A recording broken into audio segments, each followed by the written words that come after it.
Pemirsa, untuk menampung dana repatriasi teks amnesti, emiten konstruksi Waskita Karya berencana menerbitkan obligasi infrastruktur senilai 5 triliun rupiah tahun ini. Obligasi itu diharapkan mampu menjaring dana repatriasi dengan optimal.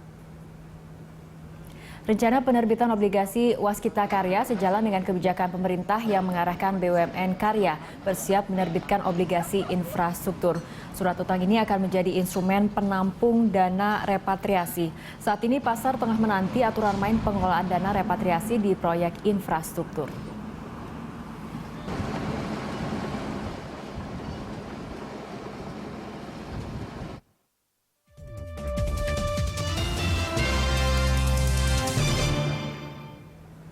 Pemirsa, bagaimana strategi berinvestasi di surat utang infrastruktur? Kita akan membahasnya bersama Direktur Investasi Sukorinvest Asset Management, Jamie Paul. Selamat pagi, Pak Jamie. Oke, Pak Jamie, ini pemerintah akan mendorong dana repatriasi teks amnesti untuk membiayai proyek infrastruktur ini melalui surat utang ataupun obligasi infrastruktur. Menurut Anda, langkah seperti ini bagaimana ataupun dampaknya seperti apa untuk menggairahkan obligasi infrastruktur sendiri?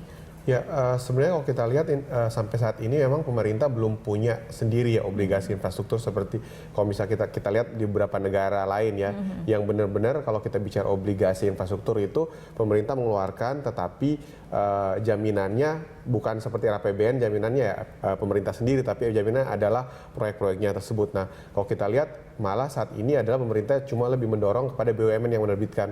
Makanya kalau kita lihat seperti Waskita bisa menerbitkan sekitar bisa sampai dengan 5 tahun ya, 5 triliun ya. Jadi kalau kita bicara saat ini apa yang dilakukan oleh pemerintah dengan mendorong BUMN untuk mengeluarkan obligasi tersebut, sebenarnya saya pikir lebih kepada tugas pemerintah yang diberikan kepada BUMN untuk melakukan penerbitan obligasi infrastruktur tersebut. Oke, selama ini kan Pak Jamie, obligasi infrastruktur ini sepi peminat karena memang risikonya yang tinggi. Kita lihat banyak proyek-proyek infrastruktur yang mangkrak. Nah, ini kemudian dengan pemerintah akan mengeluarkan obligasi infrastruktur melalui BUMN, apakah kemudian ini akan meningkatkan kepercayaan investor?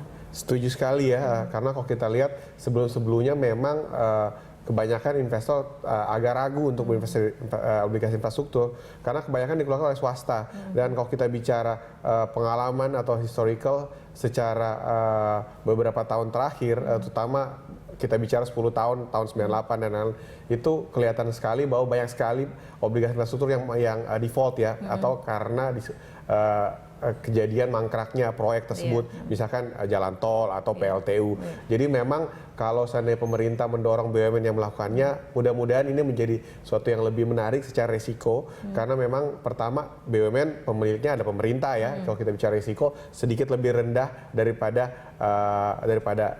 swasta. Kedua, kalau kita bicara saat ini pemerintah yang sedang giat-giatnya menjalankan infrastruktur ya, harusnya apa yang dikeluarkan atau obligasi dikeluarkan tersebut akan dijalankan dengan baik oleh emiten-emiten BUMN tersebut ya. Oke, tidak hanya kemudian mempersiapkan instrumen untuk menampung dana repatriasi dari teks amnesti, ini juga sebetulnya harus diikuti dengan aturan teknis yang lebih jelas seperti itu.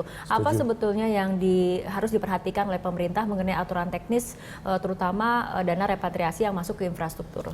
Ya, setuju sekali. Jadi mungkin yang dimaksud dengan infrastruktur itu harus jelas dulu seperti apa. Karena kalau pemahaman infrastruktur sendiri itu bisa aja berhubungan dengan properti, konstruksi, dan apakah konstruksi tersebut termasuk swasta atau yang berhubungan dengan kepentingan umum.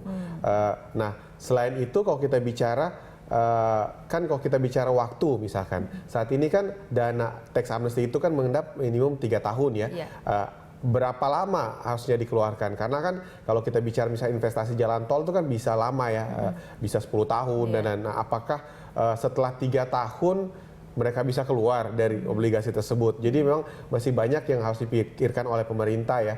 Selain itu mungkin sebenarnya yang paling menarik adalah risiko. Kalau kita bicara yang menjamin itu adalah siapa? Apakah BUMN-nya atau emiten yang mengeluarkan obligasi tersebut, atau malah pemerintah langsung, karena ini kan berhubungan dengan kepentingan umum atau public services yang memang digunakan masyarakat untuk kepentingan pemerintah juga. Jadi siapa yang menjamin kalau seandainya misalkan proyek tol, nah proyek tol itu kan ada dana penyertaan pemerintah sebagian ya, yang bisa dikatakan subsidi lah. Nah, apakah pemerintah turut menjamin karena obligasi ini dikeluarkan bukan pemerintah loh, tapi oleh sebuah perusahaan, walaupun itu BUMN misalkan. Nah, apakah tingkat jaminannya seperti apa? Karena kalau kita bicara misalkan contoh Waskita sekarang tingkat utangnya cukup tinggi loh. Kita bicara dia melakukan 5 triliun lagi, apakah kalau seandainya Waskita default atau misalnya Waskita kesulitan cash flow, apakah akan dijamin langsung melalui proyeknya, seperti apa mekanismenya mungkin harus lebih jelas sih.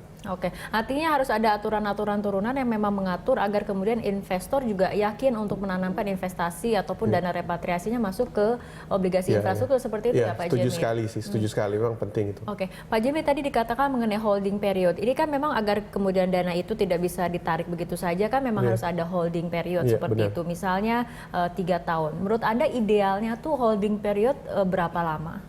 Untuk proyek infrastruktur saya pikir harusnya 5 tahun ya. Kenapa? Karena kalau kita bicara bangun tol biasanya IRR-nya cukup rendah.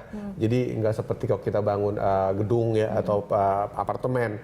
Memang kalau kita bicara gedung apartemen ada risiko cukup besar, nggak laku misalkan jual office atau jual apartemen. Tetapi kalau kita bicara bangun jalan, misalnya jalan tol atau misalkan PLTU, kemungkinan besar kan waktu dibangun itu ada feasibility study ya, di mana tentu saja mereka sangat yakin minimum IRR-nya seperti berapa. Jadi harusnya sih harus lebih panjang ya, 5 tahun atau 10 tahun. Tapi kembali lagi spiritnya adalah sekarang mencoba untuk uangnya masuk dulu ya. Kalau seandainya dibilang 5 tahun, 10 tahun mungkin banyak investor yang nggak mau masuk. Nah itu dia, apakah kemudian nanti membuat investor justru mundur dengan kemudian holding period yang begitu lama seperti itu? Oke, baik. Dan selain mengenai holding period juga, ini kan dilihat dari yieldnya nih. Kan ini juga harus menawarkan yield yang menarik seperti itu dibandingkan misalnya investasinya di luar negeri. Ini bagaimana Pak Jemi? Yang menarik sekarang kita saat ini yang yield 10 tahun itu sekitar 7% ya. Sedangkan yang 5 tahun mungkin sekitar 6,8% itu yang obligasi negara. Mungkin kalau kita bicara secara turunan misalkan obligasi infrastruktur BUMN harusnya ada diskon, jadi mungkin yieldnya cuma sekitar 6%-an. Nah, yieldnya 6%-an apakah menarik atau tidak? Nah, ini menarik, kita harus bahas ya, karena memang kalau kita bicara sekali lagi negatif interest rate di mana-mana ya, mungkin ada kayak Jepang bisa minus, Amerika cuma 1-2%. Memang kita masih lebih, tapi resiko rupiahnya seperti apa? Kalau rupiahnya mungkin bisa melemah lagi ke 15.000, ya mungkin akan sangat mempengaruhi ya secara yield. Jadi yang pasti pemerintah harus menetapkan yieldnya jangan serendah-rendahnya. Itu pertama. Kedua, ada jaminan bahwa pemerintah harus menjaga nilai rupiah untuk tidak melemah signifikan dalam 3-4 tahun ke depan, karena itu akan menjadi resiko tersendiri buat investor ya. Oke, baik Pak Jemi, kita akan lanjutkan perbincangan, tapi kita ikuti jeda berikut terlebih dahulu.